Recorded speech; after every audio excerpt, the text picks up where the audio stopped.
Consecuentemente, la transición al constitucionalismo democrático requiere de profundos estudios para implementar cambios capaces de adecuar el sistema de derecho ajustado a un sistema político que garantice renovados métodos de gobernanza administrativa basadas en los derechos fundamentales reconocidos por el constitucionalismo democrático, que estudiaremos en el próximo módulo 6, Estado de Derecho y Sociedad Civil. Ciertamente, el sistema político unipartidista cubano y sus estructuras de poderes están diseñadas para un sistema de derecho totalitario que responde a un partido político que no admite adversario en ninguno de los tres poderes del Estado, ni rinde cuenta de sus finanzas, e impone un modelo social y económico donde la distribución de la riqueza no se define democráticamente mediante fórmulas matemáticas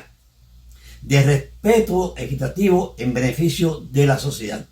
y no de una clase social o estamento en el poder, que en nuestro caso concreto está compuesta por militares y funcionarios estatales que utilizan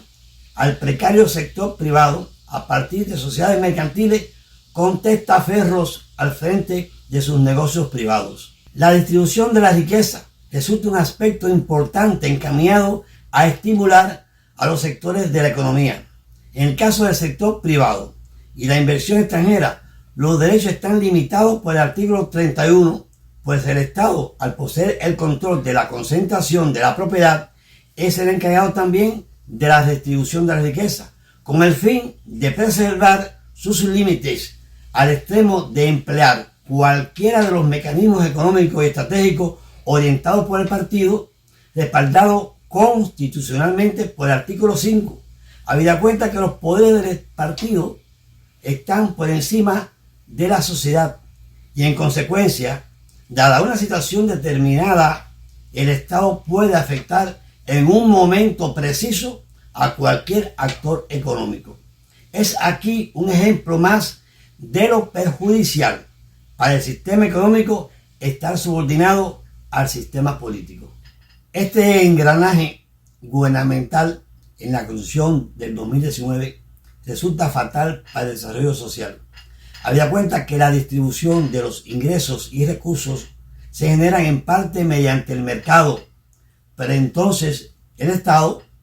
con el propósito de evitar concentraciones desiguales, puede intervenir y perjudicar la estabilidad de la propiedad privada como parte también del desarrollo nacional. Consecuentemente, recalco, la actual legislación económica relacionada con la distribución de la riqueza no estimula a la inversión privada nacional y menos aún a la inversión extranjera, debido a la falta de equidad en el tratamiento a la propiedad pública y privada. Este flagelo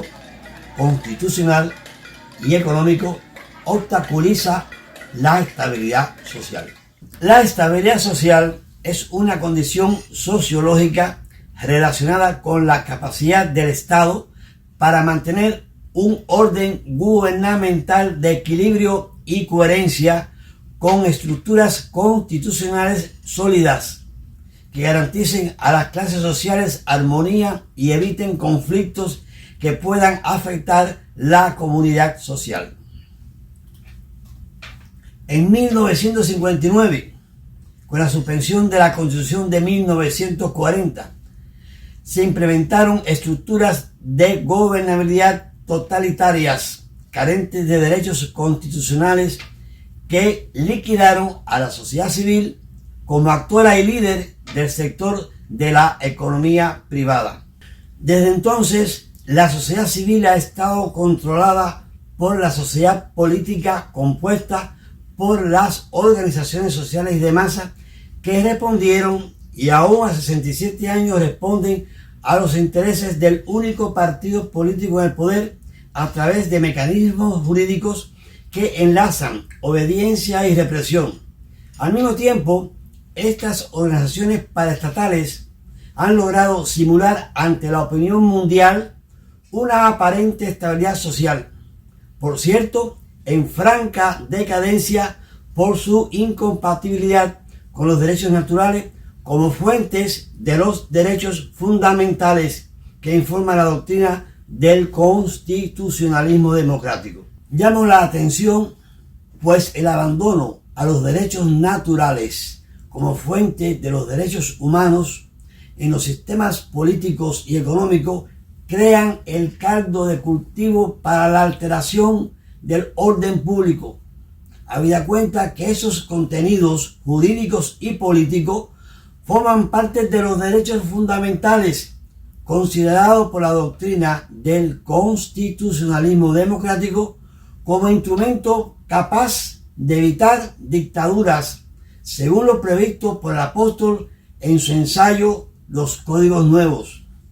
Las ideas martianas al respecto tienen sentido y deben ser consideradas para entrar cuanto antes a un proceso de transición democrática para evitar escenarios de violencia civil.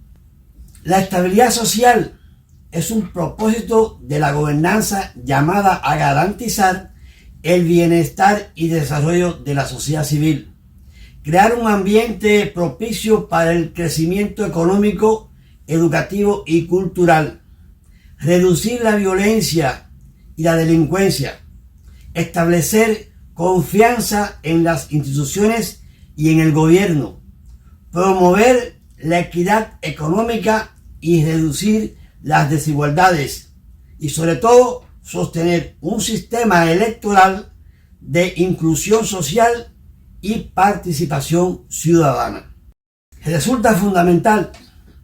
para la estabilidad social que el Estado sea capaz de garantizar el acceso a los servicios básicos, salud, educación, transporte, electricidad y vivienda.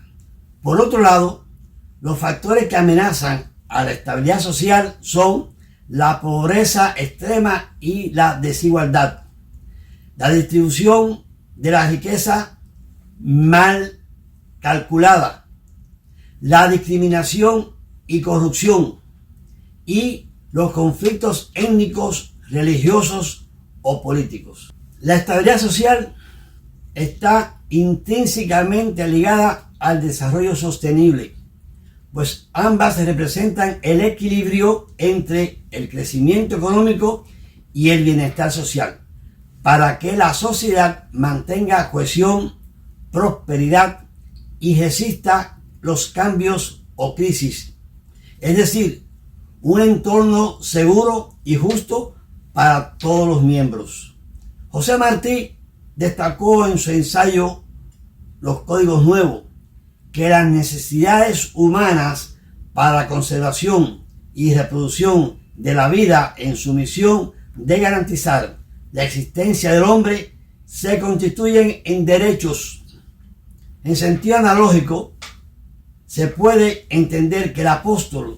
se refirió a los derechos naturales como la mejor interpretación de las necesidades naturales. En ese orden holístico propio del pensamiento complejo de José Martí, el apóstol sostuvo que el derecho a la vida lleva en sí mismo el derecho que tienen los pueblos a relevarse cuando su existencia es puesta en peligro. Es decir, el derecho humano universal a la vida, cuando se afecta, la justicia cobra vigencia en ese derecho humano como creación y origen de la revolución social constituida en fuentes de derecho, ya que se asientan radicalmente en la unidad de un derecho originario que tienen todos los pueblos. Consecuentemente, la Academia Cubana, a partir del estudio de la sociología jurídica, debe ofrecer al Estado reportes de aplicación sobre buenas prácticas de los derechos constitucionales a partir de doctrinas democráticas para evitar transacciones por la vía violenta. Cualquier gobierno oficial o interino establecido en Cuba para la transición democrática deberá ante todo liberar a los presos políticos y comunes juzgados en franco y marcado estado de indefensión, al no contar los órganos de justicia con la ley aplicable a los hechos que tipifican los artículos 59 y 71 respecto a los derechos y garantías a la libertad de pensamiento, conciencia y expresión que tutela la Constitución Socialista del 2019. Me refiero al derecho que tenemos los humanos de asistir a reuniones y manifestaciones. Estos derechos están establecidos en el título 4, Derechos, Deberes y Garantía, verdadera laguna jurídica. Pues a 7 años de promulgada la Ley de Leyes del 2019, aún estos actos no cuentan con una ley o norma general aplicable. En consecuencia, los jueces han estado tipificando hechos a partir de interpretaciones exegéticas del Código Penal, aislada del derecho positivo y sin vínculo alguno con el ordenamiento constitucional. Además, en muchos casos se han aplicado penalidades excesivas y poco educativas. Un segundo paso estaría encaminado a crear una logística organizacional capaz de legitimar a los partidos políticos tanto en el exilio como en el interior de la isla para que participen en los ineludibles trámites de promoción de sus programas políticos, económico y social, asunto que trata también el libro de texto Cerrando Heridas. Concluyendo, recuerden los interesados en obtener el certificado de participación de este curso, deben enviar un ensayo de 3 cuartillas que no excedan de 4 párrafos cada cuartilla con la respuesta a cualquiera de las siguientes preguntas. ¿Están preparadas las condiciones de gobernabilidad en Cuba para el desarrollo exitoso del sector privado y el necesario proceso de transición al constitucionalismo democrático? Y segunda pregunta, ¿la distribución de las riquezas en la Constitución del 2019 estimulan al sector privado y a la inversión extranjera? Muchas gracias.